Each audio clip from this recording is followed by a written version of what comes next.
Now children, we have to study the type of respiration.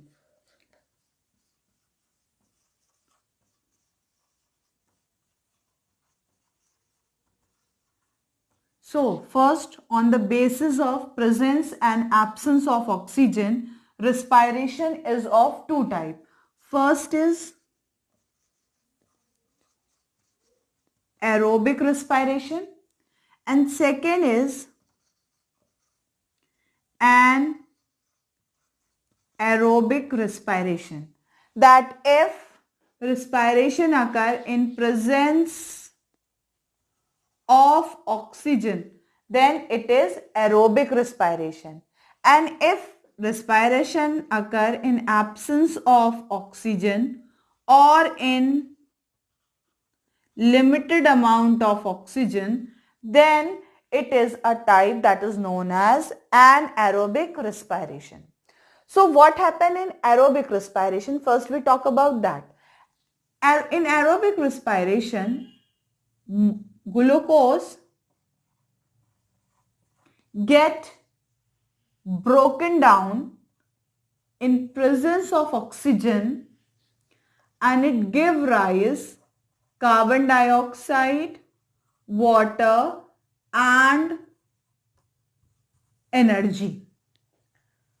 We are writing here the whole thing in a one step, but I think you have already studied the plant physiology and where there you have studied the process of respiration.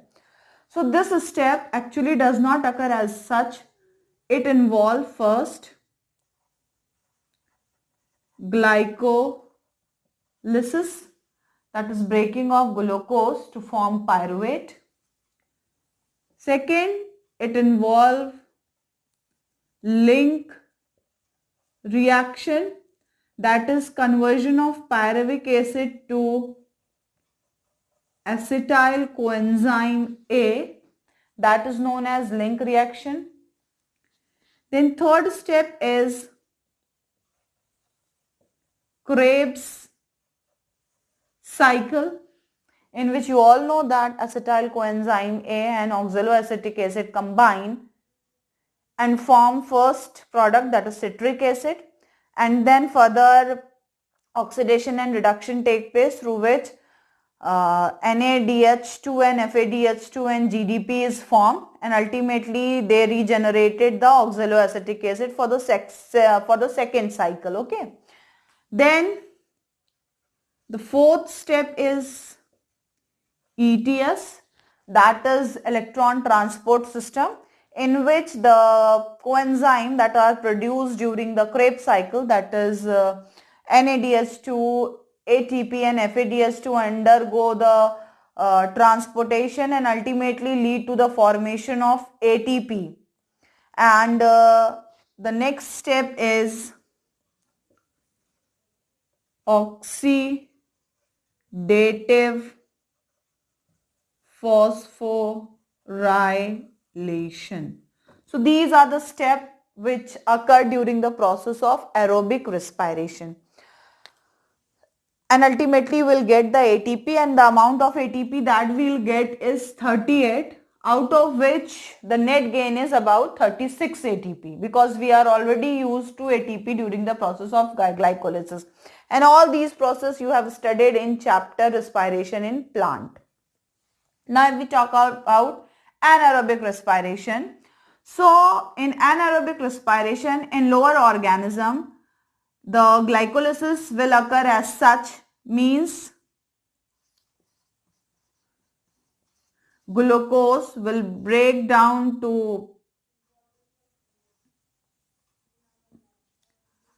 pyruvate, then pyruvate will, in absence of oxygen, will give rise to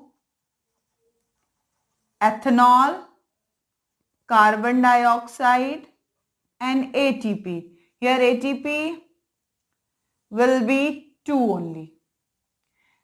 Now the second condition is that when glucose break down in limited amount of supply of oxygen, that will occur in human body, and ultimately by glucose absolutely pyruvate is formed, and this will lead to the formation of lactic acid plus ATP, and here also 2 molecule of ATP is formed. So in aerobic respiration we get 38 molecule of ATP, whereas anaerobic will get only 2 molecule of ATP. That means we'll get more energy in the process of aerobic respiration, and that is why most of the multicellular organisms perform aerobic respiration, as they require large amount of energy for the performing their metabolic activity. Now, other than these two, this way, the another way by which the respiration can be divided, and that is direct respiration and indirect respiration. So the second way is that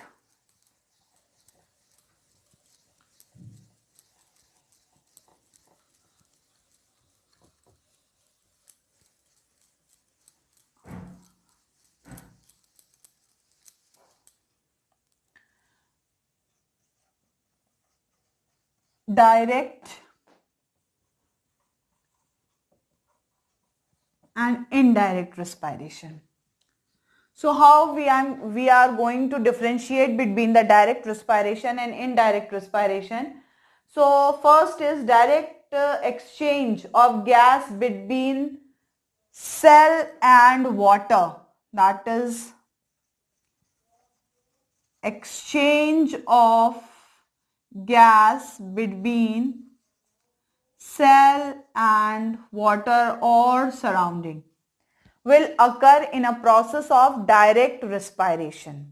Whereas if we talk about indirect respiration, then there is no direct contact between body cell and atmosphere. No direct contact between body cell and atmosphere. So this is one difference between direct and indirect. The second difference that occur is that no blood is required. No blood required for circulation. Here blood is required, or you can say we require no pigment is required for the carrying, no mediator is required to carry the gas to different part of the body, but here we required some mediator to carry the oxygen or the carbon dioxide to different part of the body. Whereas in direct, moist surface for exchange of gases, there are present a moist surface that help in exchange of gases. Whereas if we talk about the indirect respiration, then specialized, here we required a specialized organ. These occur in sponges, means lower organism like sponges, then in amoeba, etc. Whereas indirect respiration occur in higher animal like aves, mammal, orthopoda, etc. So this is the second way by which we can differentiate the process of respiration. One is aerobic and anaerobic on the basis of presence and absence of oxygen, whereas the other is direct or indirect, that is whether direct the cell is in contact with the atmosphere or not, whether the pigment is required or not. So these are the two ways by which we can differentiate the process of respiration. Now for respiration, in indirect case, many organs are involved. So we are now next studying the organ that are involved in a process of respiration. So first is the organ that is involved in a process of respiration is, so organ first is skin. If skin is involved in a process of respiration, this type of respiration is called cutaneous respiration, and this occur in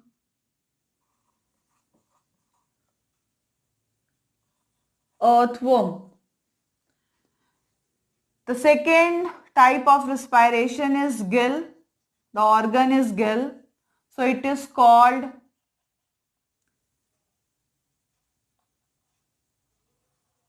branchial respiration, and it occur in fishes or in prawn. Then we have lung. This is called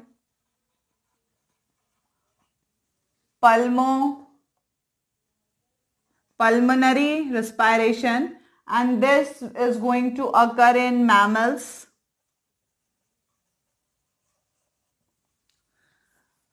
The fourth type of gaseous exchange or the organ which are involved is the trachea. So it is called tracheary respiration,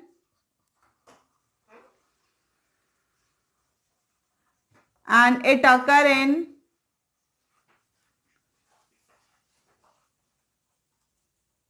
arthropods. Other than these organ, the other organ which are involved in a process of respiration is book lung, book gills,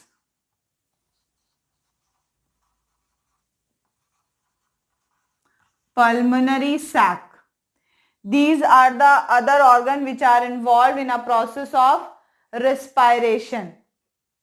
So the respiration that is pulmonary, the book gills are involved, that will occur in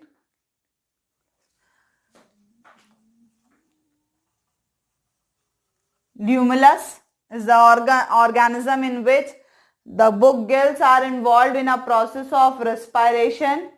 Now the book lung is involved in spider or scorpio, and pulmonary sac is the respiratory organ of protochordates.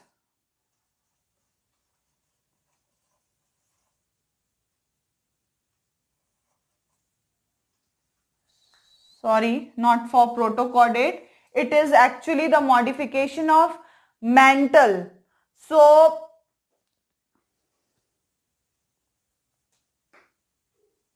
it is a modification of mantle. So it is found in mollusk.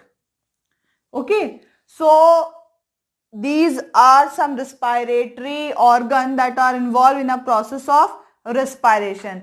Now next we are going to deal with the different type of